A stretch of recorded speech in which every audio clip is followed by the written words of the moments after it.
Hey everybody, welcome. Thank you for listening to this episode of Marriage Therapy Radio. I'm Zach. I'm here with Laura. Today we're talking about date night. This is a myth or like a urban legend in a lot of relationships because people have all kinds of reasons why date night is hard, and it is hard. But we're going to talk about how to make it easier. I'm going to give you some tips and tricks based on a presentation I just did for the Gottman Institute. I'm really keen lately on this idea of rethinking, that why on earth would we believe everything we think? And if we didn't believe everything we think, what would happen if we started thinking different things, particularly if it helped decrease our misery and give us access to things that we really do want and need in our life? The second thing I want to mention is I think this is pretty much last call for the workshop that Laura and I are teaching on March 3rd and 4th. Go ahead and go to marriagetherapyradio.com if you're still interested in joining us. We want to make sure that you get your materials in time. It's going to be a great weekend. We're looking forward to being with you and to sharing what we know about the 7 principles for making marriage work. In the meantime, this is a very cool conversation. Stick around. So I just had the most productive, 40 minutes of picking my house up ever. And I was picking it up because this morning, I am probably more productive in the first 2 hours of my day than I am for the rest of the day, which is pretty cool. But what I was doing was picking my house up so the house cleaners could come over.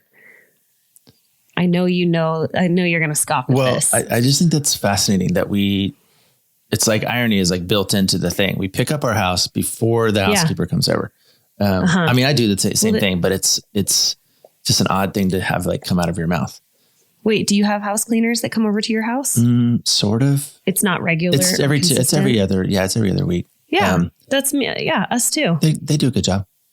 Mm-hmm. We just don't we don't have a lot of, I kind of just wish I could get my 16-year-old to vacuum the floor. Mm-hmm. I wish I could get myself to vacuum the floor. My absolute, the thing I hate is doing the stairs. And those are the ones that's what gets the most dirty are my stairs, because we go up and down them all day long, usually in shoes. That's what they're for. Yeah, exactly. Stairs. The thing that I love about having the house cleaner come over, by the way, it's taken me 14 years to commit to having a house cleaner because my husband finally said, we need to outsource this. It's causing too much tension in the relationship. How much is your time worth? And if I finally got to the tipping point in my career where I could actually, justify saying, you know what I pay a house cleaner to come over for 2 hours is less than what I would pay myself an hour to clean my house, which it would take me probably 4 hours to do what they do. Okay. So anyway, that's my justification. I feel pretty darn good about it. Even when Ryan changed his job and now is making a lot less money, I found all the other things to be able to cut out, like trim the fat, but the house cleaner was not one of them. That is staying. I told you, I get it, man. I'm a big fan of outsourcing stuff that I can't or don't want to do. Right. You know about Bernie, our handyman? Just call Bernie. I think we did we not talk about Bernie last episode? I don't know if we did or didn't, but I have clients. You know how comedy works, and comedy relies on, comedy is, I think it's a fascinating study, but you know how a lot of stand-up bits will end with a callback to like earlier in the bit, and you're like, this, look, it all ties together. That's Family Guy to the T. I was with some clients the other day and we were talking about parenting and how hard it was and how I was just like not enjoying it right now and how I wish I could outsource parenting. And my client goes, just call Bernie. Frequent listeners. That's amazing. No, it wasn't. It was just like my regular old clients. So you talk about and Bernie. I had told him about Bernie before, but anyway. Oh my gosh. Yeah, Bernie. I just have a running list that he comes over. In fact, when I come to your house, he's coming over and he's just like going to live here for a few days and fix all this stuff. 100%. I thought that you were going to say, I have a dear friend. We call him Uncle Carl, or Hunkle or Gunkle Carl. But when he comes over, I have a list of all the things that I need him to do. I call him, I think he's probably husband number 3. He and his partner kind of switch back and forth between 2 and 3. Yeah. But I've got my main man, my main bitch, and then I've got my Carl and my Tom, and those are my husbands. Yeah. But you're not handy, so I don't think you're going to make the list. I just have a Bernie. No, I'm not helping you do anything. You have a Bernie. Yeah. Okay. But I did move your carpet once. It was really bugging me. Do you remember this? No. Your carpet down in your foyer, it was like off center and it was really bugging me. And it was like rubbing up against the door jamb or something. And I was like, you just leave it like this? And you're like, yeah, it doesn't bother me. And I was like, no, it bothers me a lot. So I moved it. Yeah. Man, I wonder what it would be like to spend like a week with you, just to live in each other's presence for a week, just to see how we get on each other's nerves. Then we should record a podcast.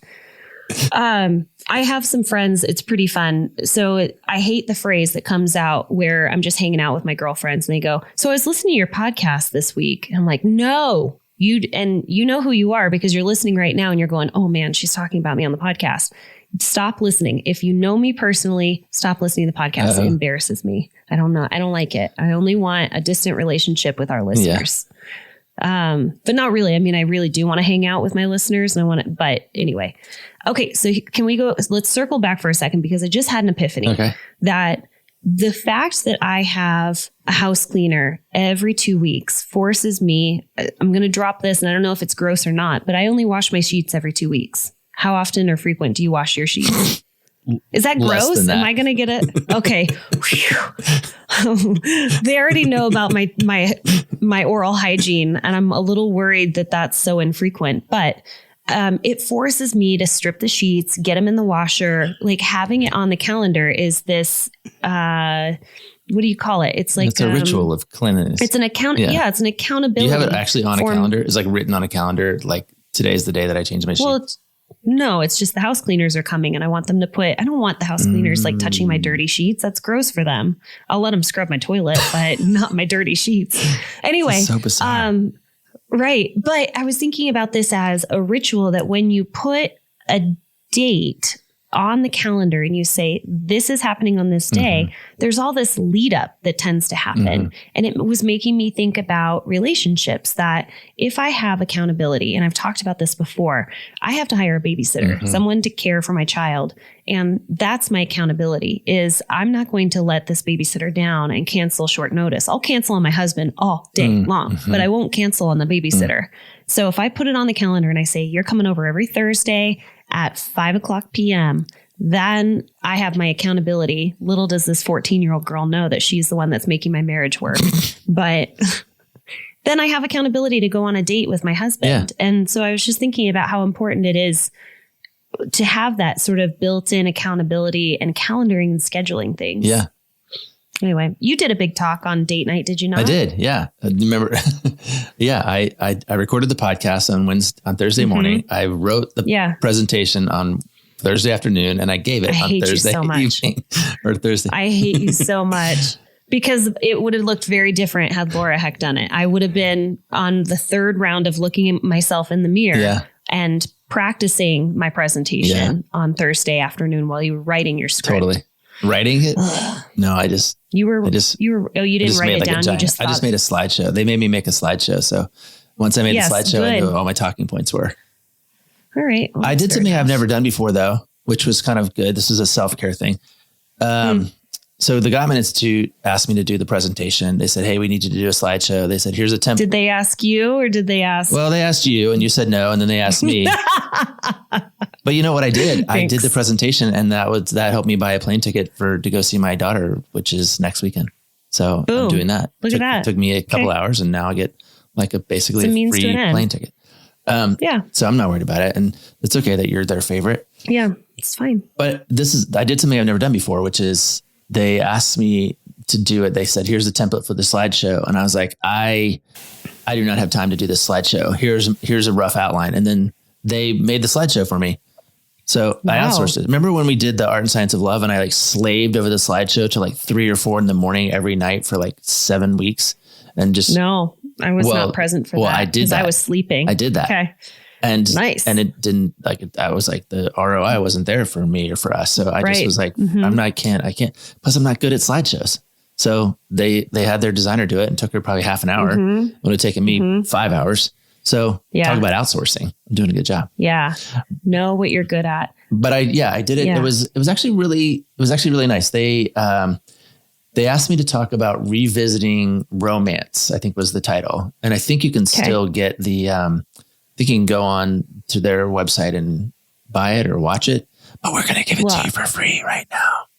Because you have Zach Brittle, the OG in the house. Well, give it to us for free. I want to understand what revisiting romance looks like. The invitation to the title because, I'm a word guy and I didn't think of it, but I started the whole thing with rethinking. And I think if you're going to run into this topic called date night and immediately become curious or stressed or strained, it requires that you rethink that. And so I propose that we have to rethink. At the beginning of this conversation, I said we have to rethink three things. We have to rethink the relationship. We have to rethink resistance. I'm guessing there's going to be an R in here. Well, it's romance. You have to rethink romance. Okay, right? all right. So, but I think the most fruitful conversation sometimes is around resistance, but rethinking the relationship is really about appreciating and understanding that when we first get together, and dating is like kind of the tool, it's like the vetting tool, like that's exactly it. It's easier. I mean, and because this is interesting and it's exciting, and I'm going to go out of my way to find new things, and I'm going to make sure that you're not bored, and I'm going to make sure that I look nice. And then the relationship changes and all of those rules get thrown out. And so part of what we have to do is really rethink, like, who is this person? Who are we? What is the reasonable expectation? Because if, and I don't know if you've heard it in your office, if the expectation is, I just wish it was like it was at the beginning. Yeah. Or I wish it was as easy as before. Like you have to rethink that a little bit. So I don't know what that does to your brain, but that's where I started, is kind of thinking. Well, the first thing is I've always thought about dating as being a vetting process. So I really appreciate that you said that early on, right? Like, you spend time together, you ask all the questions, you're really curious, you put yourself in a lot of different situations where you're like, today we're spending time with my friends. Today we're spending time, we're adventure, or there's like unknowns. And you're just kind of seeing, like, how does this person interact with the world in these different scenarios? And eventually you either say, you're my person, or I'm moving on. And what my brain did was, you're right. We have to re-envision, what is the purpose of dating now? You've already vetted this person. You already know a lot about this person. So what's the purpose? What is the whole reason why we are going out? Like, why did Laura Heck get a babysitter on a Thursday night? Like, what are we intending to do? I've been getting really granular with my couples about asking, what is your intention? Like, what is it that you're seeking to get out of this date night? And having them explicitly share that with one another of, Thursday morning, hey, we've got date night coming up. I just want to know, like, what are your expectations? What are you hoping to get out of this date night? Yeah. And sharing that with each other, because there's so many opportunities to have that fall flat on your face, right? Like, my intention is to relax, numb out a little bit, and indulge. Okay. Yeah. If you don't share that with your partner, and your partner is sitting there across from you at dinner and is seeking conversation and connection, and you're looking to numb out and like really just indulge in like good food and wine and treat yourself sweetly, you're going to have a failed date night, because your expectations were very different. You know what I would do if I had to do it all over again based on what you just said is, I would say we have to revisit the reason, not necessarily the relationship, but the reason, right? Because I think you're right. I think we have an ebook coming. We should probably make this into an ebook after.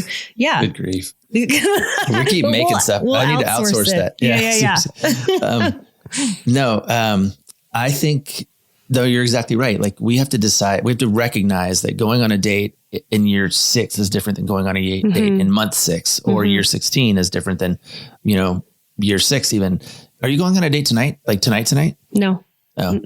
But I had a great date with my husband and my son on Valentine's Day. Oh, that's nice. Yeah. Does that count? Black sweatpants. Because of course it counts. Yeah. Of course it does. Yeah. I'm going to see David Wilcox, who we interviewed on the podcast last summer. Yeah.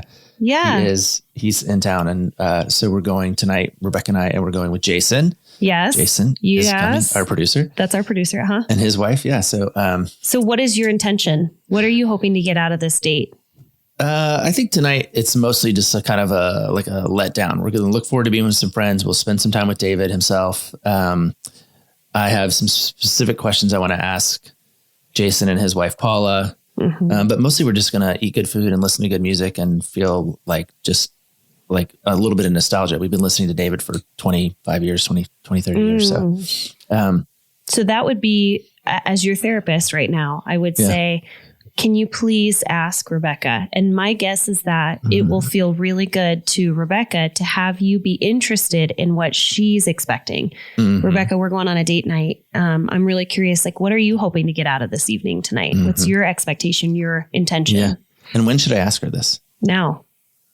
Right now. I should call her right now. No, after the podcast, because not in the car on the way or, just say, hey, how do we set ourselves up for success tonight? Exactly. I'd really like to know what your hopes are for tonight. And if they align, awesome. If they don't align, that's where you continue the conversation. How can we find elements to honor what her desire might be, which is, I really want to have sex tonight. And you're like, okay, thanks for telling me. I'm going to have to turn the slow cooker on now, get myself prepared. Yeah. Or you're saying, okay, that's interesting. Would you like to hear what my intentions are for this evening? Okay, cool. We'll try it out. All right. So I think I'm rewriting my presentation. So I started with revisit the relationship, but I think maybe it's revisit the reason.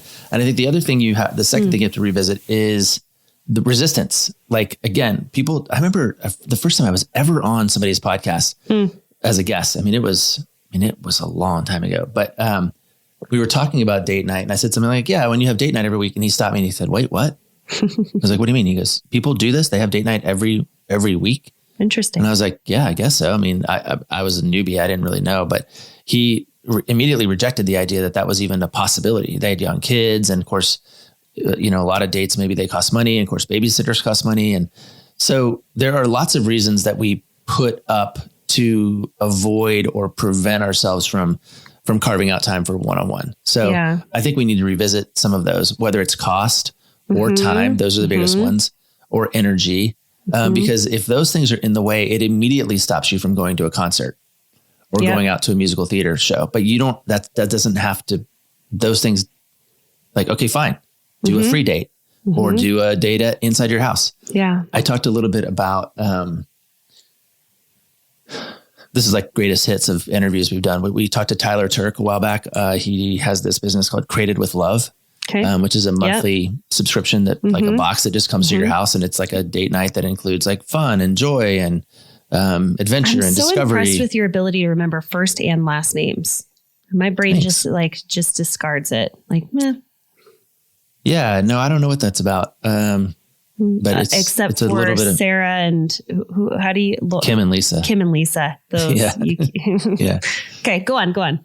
Anyway. Yeah. When you think about all the reasons why you can't do date night, and maybe we can't do date night because we're arguing. I mean, there's lots of reasons that may keep you in the way. You have one, which is I didn't schedule a babysitter 2 months in advance. Right. And so all of a sudden you're not in the rhythm or the flow that makes date night possible. So I think if you're going to revisit romance, you're going to think through date night again. Part of what you have to do is what are your resistances? Sort of audit the things that are keeping you in the way.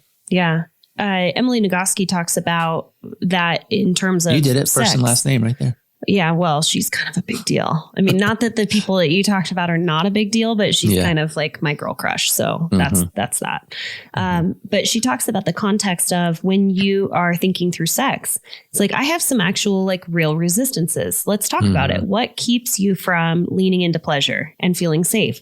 And it might be the fact that your kids are home, or you share a wall with your kids while they're sleeping, or it might be that you're on your period, or it might be that you just had the most amazing Mexican food and all the cheese and you're bloated like nobody's business, or you have conflict with your partner, or your partner is drunk and you're not interested in your partner when they're drunk. So there's all these resistances, and it's let's lay them out on the table and let's just talk about it so that we can actually create context, create the opportunity to lean into date night. So if you're not interested in having a date night that is us sitting side by side in a movie theater, which I don't even know how that counts as a date, but anyway. I do. I can tell you right now how it counts as a date. Yeah. Being in a movie theater is one of the very, very rare times that you are in a place without access to your phone. It is verboten to pull out your phone in a movie theater. Yeah. And I still do it. I don't. And it's fascinating to me because I'll watch a movie at my house with my wife and I'll be, doing the Wordle or, checking email or whatever, but I won't do that in the theater. So I'm actually more present in a dark room that I've paid $16 to sit in than I am on the coziness of my couch unless of course we do this. So it's back to that thing. I think I mentioned it last week that Bob Navarro came up with the idea of a ritual of disconnection. Yes. So we're actually exploring what that may mean in our house because we both know that like, it's just super easy. And our phones actually aren't problematic. We're not distracted by other people. We're just multitasking, and it's just like not fun for you. It's like not present.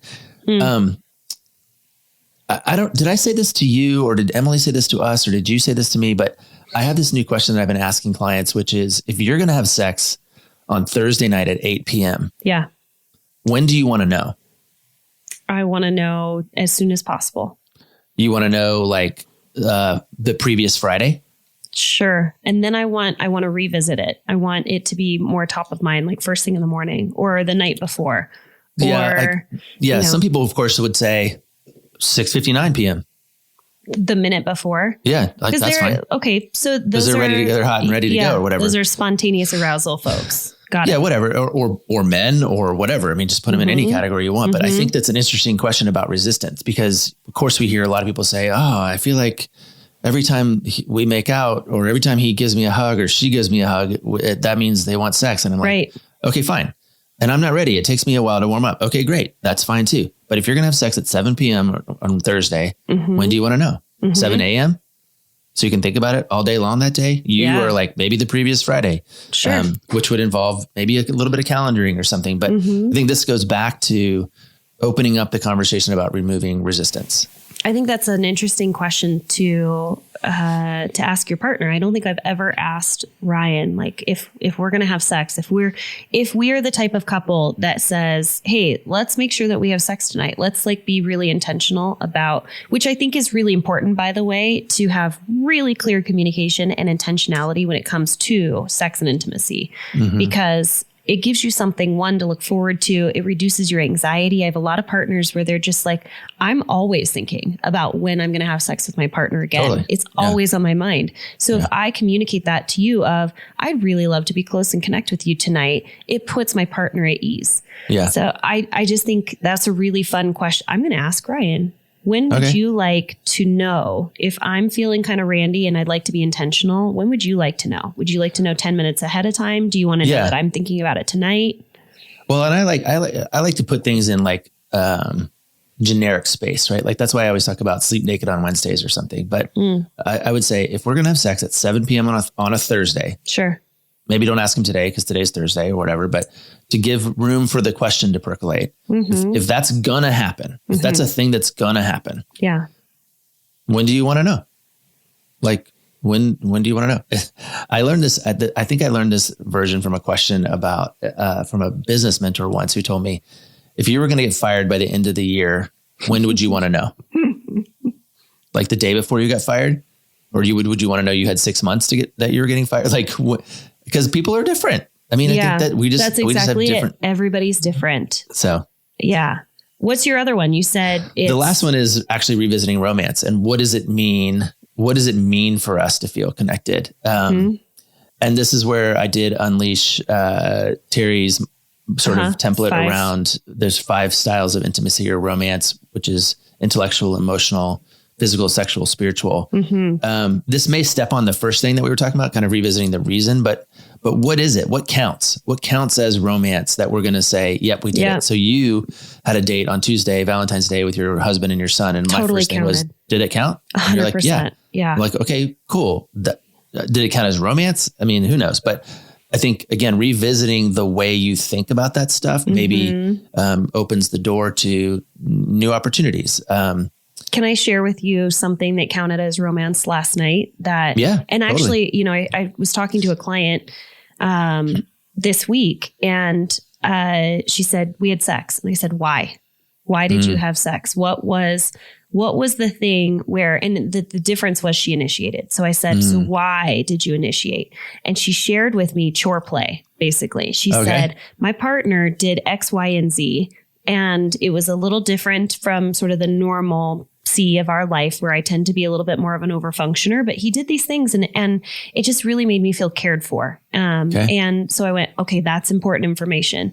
You equate being cared for to romance. So when he takes care of things for you and you don't have to take care of it, that's romance. For me, same thing. Last night, had a real grumpy day. I didn't Yeah. sleep well. I got to the end of the day. I had a very short fuse, and I looked at, this is like the rare thing that Laura, I requested pizza in bed with ice cream afterward. That is a very rare moment for me. Yeah. Yeah. And I texted my husband, pizza, ? Which I always know he's going to be down for. And he wanted me to go with him to go get pizza. And I just said, I don't have it in me, honey. I just would love for you to go pick it up. Please, please, please. Yeah. And when he came home with the box of pizza and laid in bed with me and our son and our 2 dogs, I felt so cared for. That was romance for me. Yeah. It was. So I love the idea of kind of looking at what is romance. And Especially if you, sorry. Well, I feel like so many people miss the mark on Valentine's Day. Like romance is running out and grabbing you a box of chocolates and roses. Or a scavenger hunt.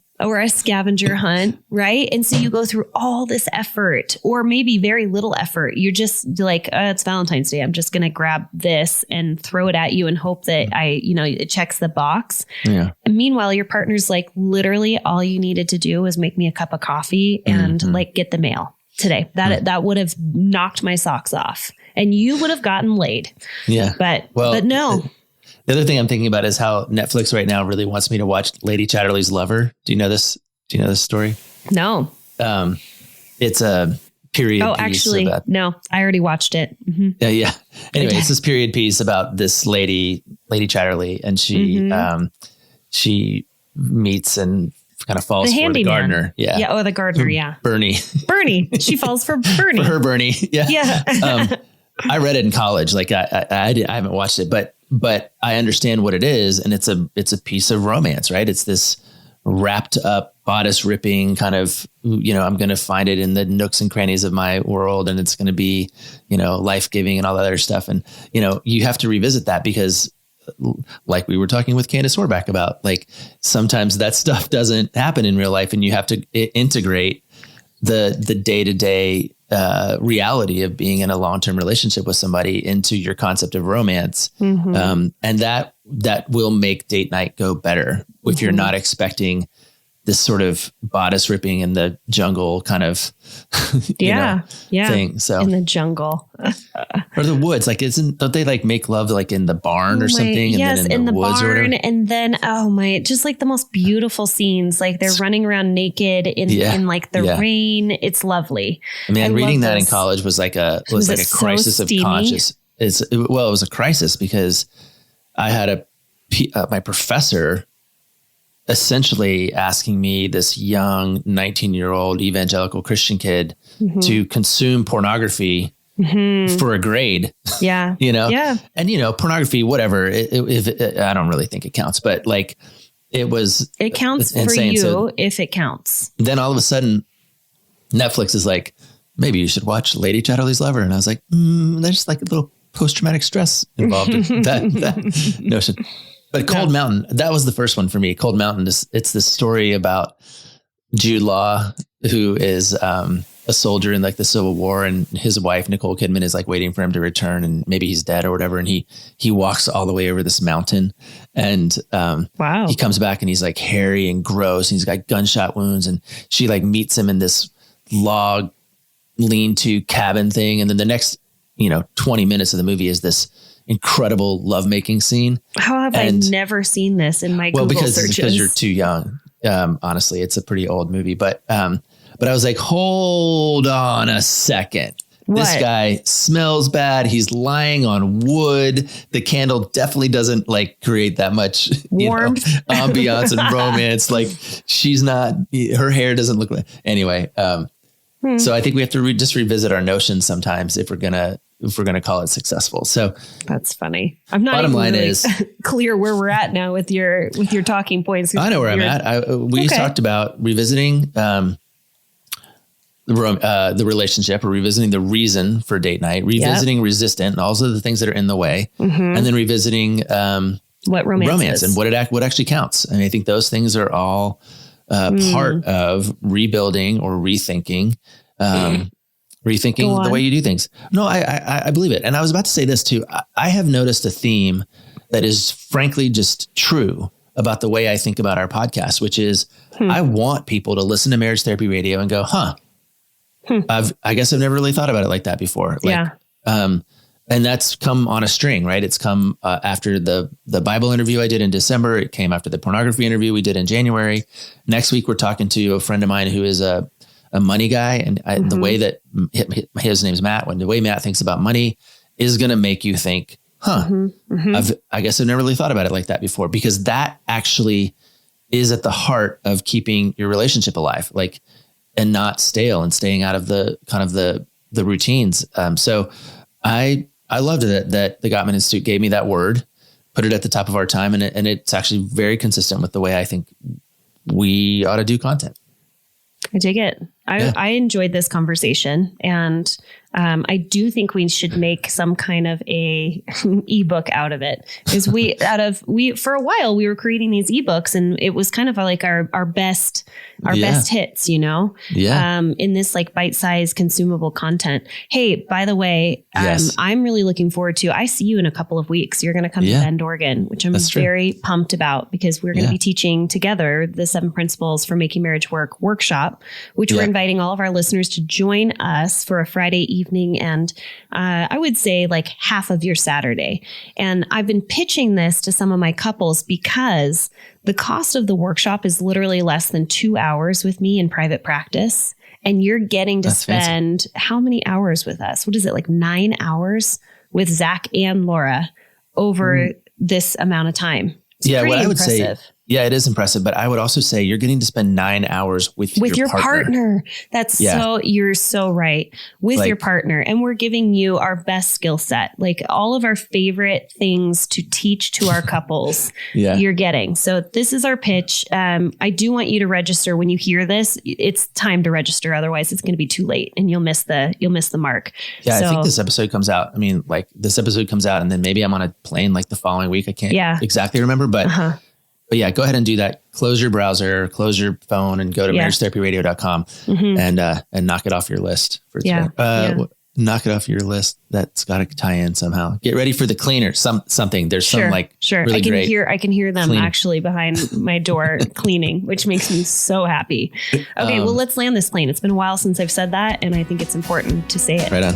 All right. Okay. Adios. See ya. Thanks so much for listening to this episode of Marriage Therapy Radio. Boy, we did a lot of name dropping today of all of our favorite episodes with previous guests, just tying it in. If you haven't listened to those episodes, I think some of our most powerful episodes happened five years ago. So go back and listen. And then also a reminder that now is the time to register before it's too late for our spring workshop. It's March 3rd and 4th. Friday evening from 4 to 7 p.m. Pacific Standard Time, and then Saturday, 8 a.m. to 3 p.m. Pacific Standard Time. You can register at marriagetherapyradio.com. Again, a really wonderful way to spend time with your partner, just leaning into your relationship. Thanks for all of your time and attention, making your relationship better today than it was yesterday.